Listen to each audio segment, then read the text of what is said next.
Gracias por acompañarme hoy, soy Mateo Hernández.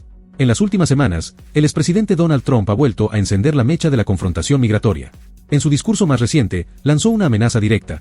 Buscará embargar los bienes y los salarios de los inmigrantes indocumentados que no se autodeporten. Sí, usted escuchó bien. Embargar bienes. Quitar sueldos. Y esto, con el propósito explícito de obligar a más de 11 millones de personas a abandonar el país por voluntad propia, bajo presión económica extrema. No es la primera vez que Trump recurre a este tipo de retórica. Durante su primer mandato, lo vimos construir secciones del muro fronterizo, implementar la política de tolerancia cero que separó familias en la frontera, y eliminar programas que ofrecían alivios temporales como el DACA. Pero lo que marca esta nueva amenaza no es solo su contenido, sino el momento y el contexto en el que se formula. Trump no solo busca movilizar a su base más dura, también está alimentando un discurso de exclusión que pone en riesgo los derechos humanos y la cohesión social de todo el país. Pero vayamos por partes. ¿Qué significa realmente embargar bienes y salarios? Desde un punto de vista legal, se trata de una propuesta profundamente controversial. La Constitución de los Estados Unidos garantiza protecciones básicas, incluso para personas sin estatus migratorio. Por ejemplo, el derecho al debido proceso. Confiscar bienes sin una orden judicial, o retener salarios por el solo hecho de ser indocumentado, no solo es una afrenta al espíritu constitucional, sino que plantea dudas sobre su viabilidad jurídica. Y aquí no estamos hablando de una medida administrativa más. Estamos hablando de criminalizar la vida cotidiana de millones de personas que trabajan, pagan impuestos mediante ITIN, que tienen hijos ciudadanos estadounidenses y que forman parte esencial de sectores clave de la economía, la agricultura, la construcción, el servicio doméstico, el cuidado de personas mayores, la limpieza, la industria alimentaria. De hecho, el propio Departamento de Agricultura de Estados Unidos ha reconocido que sin mano de obra migrante, buena parte de la cosecha nacional quedaría sin recoger. Y lo mismo podría decirse de hospitales, fábricas, restaurantes y cientos de otros espacios donde los migrantes son indispensables. Entonces, ¿por qué atacar a este grupo? ¿Por qué usar el miedo como herramienta política? La respuesta está en la narrativa. Trump no está construyendo una política pública, está construyendo un enemigo. Y ese enemigo tiene rostro latino, muchas veces mexicano o centroamericano. Tiene acento, trabaja largas jornadas, paga impuestos y, sin embargo, vive con la amenaza constante de ser separado de su familia, deportado o ahora, incluso, despojado de sus bienes. Este discurso forma parte de una estrategia política conocida, la de deshumanizar para justificar el castigo. Cuando se presenta a los indocumentados como invasores, como criminales, como una carga, se facilita la aceptación de medidas que en otro contexto serían inaceptables. Pero los datos desmienten esa narrativa.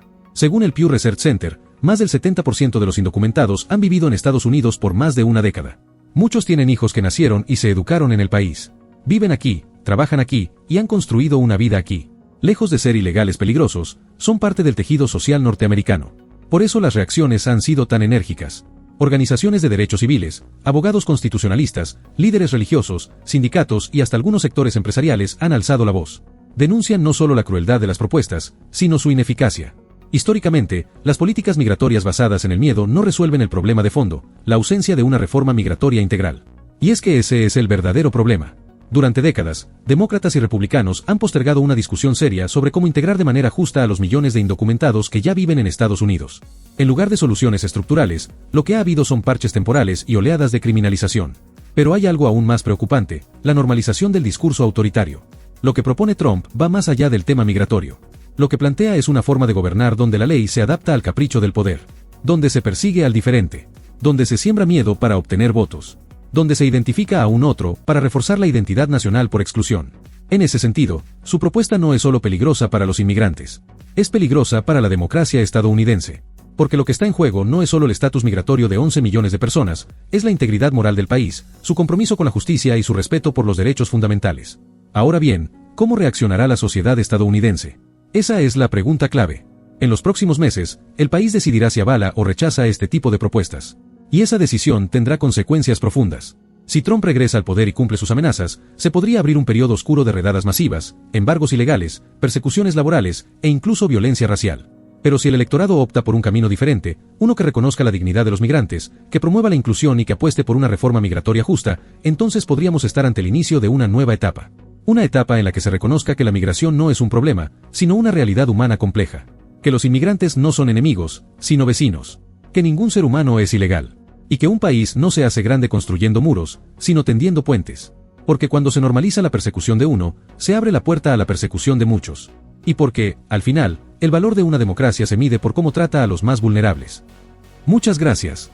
No olvides suscribirte y dejar tus impresiones. Nos vemos en el próximo episodio.